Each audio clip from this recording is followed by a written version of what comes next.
మరి జూమ్ లో ఉన్న ఆత్మ బంధువులందరికీ ఆత్మ ప్రణామాలు మాస్టర్స్. మనము నవరాత్రుల్లో అమ్మవారి గురించి అంటే ఒక్కొక్క రోజు ఒక్కొక్క అవతారం వేస్తున్నారు కదా, మరి అవతారాలు ఎందుకోసము అని తెలుసుకుంటున్నాం మాస్టర్స్.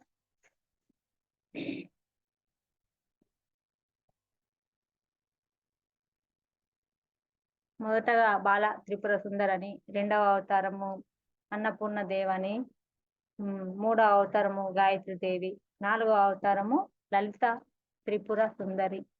లలిత త్రిపుర సుందరి అంటే మరి అమ్మ ఏంటి అంటే మనలో ఉన్న దాగి ఉన్న శక్తిని బయటకు తీసే శక్తి అన్నట్టు.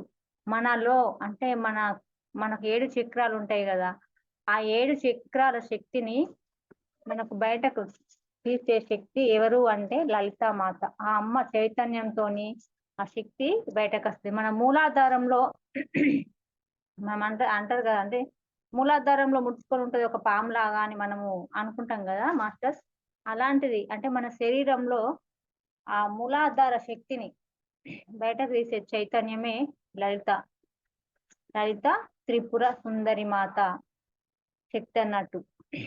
ఈ మూలాధారం ఉన్న శక్తిని మరి బయటకు తీసి ఎలా అంటే మనం స్టార్టింగ్ లో చెప్పుకున్నాం, అంటే ఎక్కడికి ఏ రకంగా చెప్పుకున్నా మన ఎదుగుదలకే, మన ఆత్మ ఎదుగుదల కోసమే ఈ అమ్మ ప్రయత్నిస్తుంది అన్నట్టు. అంటే ఫస్ట్ బాల త్రిపుర సుందరి అంటే మెల్లమెల్లగా ఎదుగుతూ ఒక్కొక్క స్టెప్ ఎదుగుతూ మరి ఎదగాలి అని మనకు చెప్పడానికి, మనకు నేర్పడానికి అవతారం తీసుకొని వచ్చింది అమ్మ.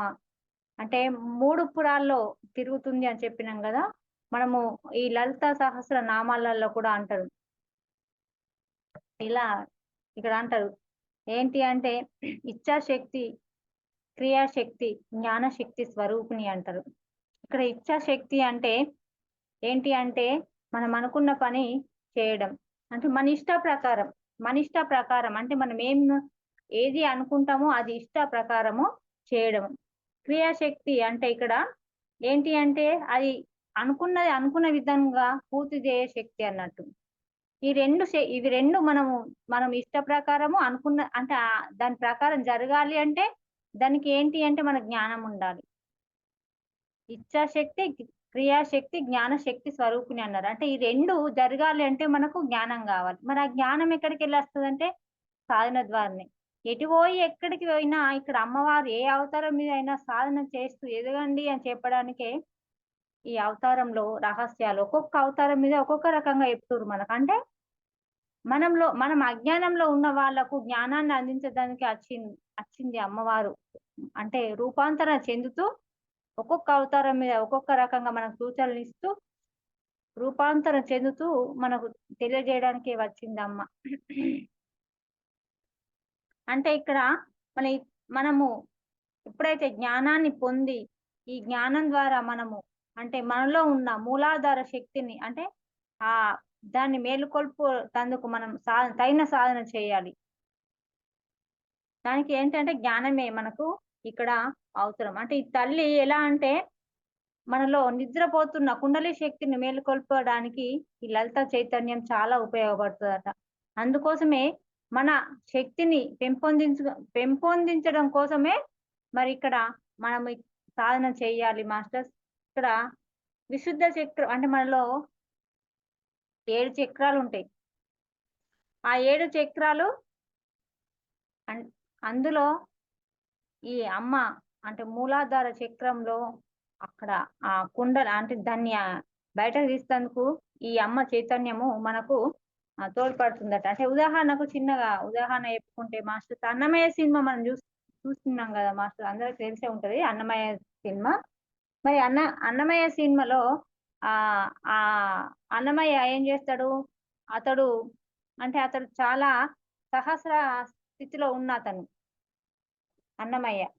కానీ భూలోకంకి వస్తాడు, అంటే ఆ భూలోకంకి వచ్చి అన్ని మర్చిపోయి మరి ఏంటి అంటే ఆ మాయల్లో పడ్డట్టు ఉండిపోతాడు అన్నట్టు. అంటే ఎలా అంటే ఇప్పుడు అతని కుండలి శక్తి నిద్రపోతుంది అన్నట్టు. అంటే ఏ పని చేయలేకుండా, అంటే ఏ పని అంటే వచ్చిన పని మర్చిపోయి చేయవలసిన పని చేయకుండా అతడు అంటే వేరే ప్రాపంచికంలో పడిపోతాడు అన్నట్టు. ప్రాపంచికంలో పడిపోయినప్పుడు మరి అక్కడ విష్ణుమూర్తి అంటే మనల్ని మనము పూర్ణాత్మ నుంచి విడివడాల్సిన అంశాత్మలమే. అంటే అతడు చేయవలసిన పనిని మర్చిపోయి అంటే ఆ సాధన ద్వారా అంటే సాధన లేక ఎందుకు మర్చిపోయిండు అంటే సాధన లేక. ప్రాపంచికంలో ఉన్నప్పుడు మరి సాధన అంతు పట్టదు గాబట్టి, ఆ సాధన లేక మర్చిపోయినప్పుడు మళ్ళీ ఎవరు విష్ణుమూర్తి మళ్ళీ వచ్చి అతన్ని ఆయనను అంటే ఆహ్, ఒక ఒక ఆలయానికి తీసుకువెళ్ళి అక్కడ అతని నుదుటిన తాకినప్పుడు మరి అన్నమయ్య శక్తి అంటే అక్కడ ఇట్లా టచ్ చేయంగానే ఆ మూలాధారంలో ఉన్న శక్తి అంటే అది ఎలా అంటే ఆ కుండలి శక్తి అవన్నీ ఒక్కొక్క చక్రం దాటేసుకుంటూ సహస్రానికి ఏరినప్పుడు అతడప్పుడు ఆహ్, అంటే మేల్కొని ఆయన నచ్చిన పని ఏంటి అంటే భూమి మీద అన్నమయ్య కీర్తనల ద్వారా అక్కడ ఆ కీర్తనలు రాసి మరి ఆ కీర్తనల ద్వారా ఆ పరమాత్మ గురించి వివరించడానికి వచ్చాడు. ఇక్కడికి వచ్చి సాధన లేక ప్రపంచకంలో మరి పడిపోయి మాయలో ఉన్నప్పుడు ఆ మాయను తొలగించేందుకు మరి పరమాత్మ ఏ రూపంలో వస్తాడు. అదే విధంగా మరి ఆ విష్ణుమూర్తి రూపంలో వచ్చి అతను మాయలో నుంచి అంటే మాయ అంటే ఏంటి? వాళ్ళ మరదళ్ళతోని ప్రపంచకంలో పడి ఆటలు పాటలతోని అతడు అదే జీవితం అనుకున్నట్టు ఉన్నప్పుడు ఒక ఆలయానికి తీసుకువెళ్ళి చూయించి అప్పుడు అతడేంటంటే మళ్ళీ తెలుసుకుంటాడు. ఇది తెలుసుకొని ఆనంద స్థితిలో ఉండడము, మరి మళ్ళీ అన్నమయ్య కీర్తనలు రాయడము, అన్నీ మనకు తెలిసి సినిమాలో చూసినాం కదా మాస్టర్స్. అట్లా అన్నట్టు. అంటే ఆహ్, ఆ కుండలి శక్తిని మేలుకొల్పే చైతన్యమే అమ్మవారట మాస్టర్స్. అంటే మనకిప్పుడు ఎందుకు ఇంత విశేషంగా మనము ఈ ధ్యానం గురించి ఇక్కడ ప్రతి ఒక్క అవతారం మీద చెప్తుందంటే అమ్మ, మనం కూడా ఒక శక్తివంతులం గావాలి.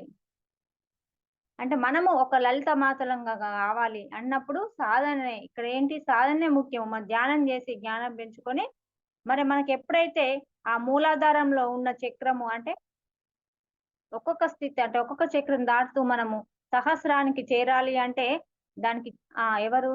ఈ లలిత మాత శక్తి అంటే మన శక్తికి అమ్మవారి చైతన్యం తోడైనప్పుడు మనము ఎదగగలుగుతాం. అందుకోసమే ఈ సమయం ఈ సమయాలలో మనకు నేర్పడానికి అమ్మొచ్చింది. అంటే ధ్యానం జేస్తూ మరి ఇక్కడ లలిత అమ్మవారిలా ఎదగాలి అని చెప్తుంది. అంటే ఎప్పుడు మనలోనే ఉంటారు. ఉండరని కాదు. మన శ్వాస ద్వారా ఉండేదెవరు?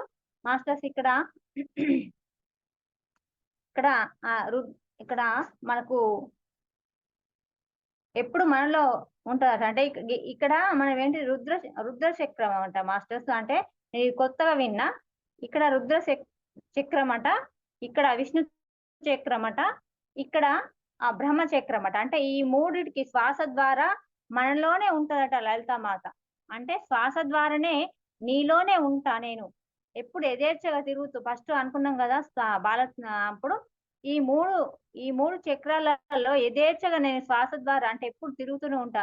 నన్ను పట్టుకోవాలంటే మార్గం సాధనే. నన్ను పట్టుకునే మార్గము సాధనే. అంటే నేను నీకు అంటే ఏదో ఒక రూపంలో కనిపిస్తా అనుకోకుండా. అంటే లలిత సహస్రనామాల్లో ఎన్నో నామాల పేర్లతోని పిలుస్తాము. కానీ నాకు నామాలు ఎన్నో ఉన్నాయి. కానీ రూపం అనేది నాకు అంటే లేదు. నాకు రూపం అనేది లేదు. అంతటా ఉన్నా. అంటే నీలోనే ఉంటా నేను.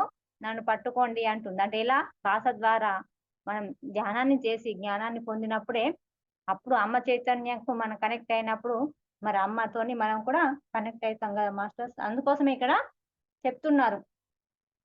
మనం ఎప్పుడు సాధనలో ఉండాలి. జ్ఞానాన్ని పెంచుకోవాలని చెప్తున్నారిక్కడ. మాస్టర్స్ అందుకోసమే ఇక్కడ మన కుండలి శక్తి నిద్రపోయినప్పుడు మనం ఏ పనులు చేయలేకపోతాం. చేయాలనుకున్నయి చేయలేకపోతాము. ఏవి కూడా అసలు అంటే ఇక ప్రపంచకంలో పడి అన్నీ మర్చిపోతాము. ఆహ్, చే అందుకోసమే ఇక్కడ అమ్మ అంటే మనల్ని మేల్కొల్పడానికే ఎప్పుడు ప్రతి సంవత్సరం అంటే అమ్మ రూపము అర్థం జేసుకోవాల మనం. అర్థం జేసుకున్నప్పుడే అమ్మ శక్తి మనకు అర్థమైతది. లేకపోతే ఏమర్థమైతది? కాదు గదా! అందుకోసం ఇక్కడ మరి మనం ఎప్పుడు ఈ అవతార రహస్యాలేంది అని తెలుసుకున్నప్పుడే మనము తగిన సాధన చేసి మనం కూడా ఎదగగలుగుతాం మాస్టర్స్. అందుకోసం ఇక్కడ మనకు ఏంటి అంటే ఆ కుండలి శక్తి నిద్ర లేపుతందుకు అమ్మ చైతన్యం మనకెంతో తోడ్పడతది. అందుకోసమే మనకు పత్రి గారు చెప్పిండు. ఇక్కడ నవరాత్రులలో మనము చేయవలసినవి ఇవి కుంకుమ పూజలని, ఇవేంటి బోనాలని, ధూపదీప నైవేద్యాలు గాదు.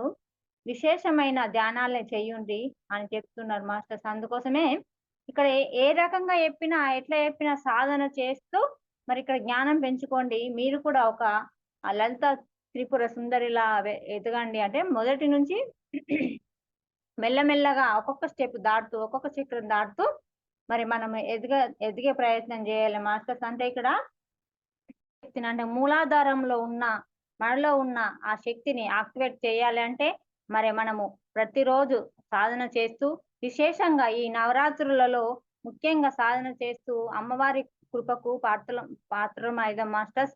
అసలు మనము ఈ రాత్రి వేళల్లో అంటే కొంచెము నిద్ర వచ్చినా గాని కొంచెము అందులో నిద్రపోయినా పర్వాలేదు గానీ, ఈ రాత్రుల్లో సమయాన్ని మన ధ్యానానికి ఉపయోగించుకుందాం మాస్టర్స్. అందరికీ అంటే ఒక రెట్టింపు శక్తినిచ్చే ఈ నవరాత్రుల రోజుల్లో అందరం ధ్యానం జేసి మనందరం కూడా లలిత త్రిపుర సుందరిల మాతలా ఎదుగుదాం మాస్టర్స్.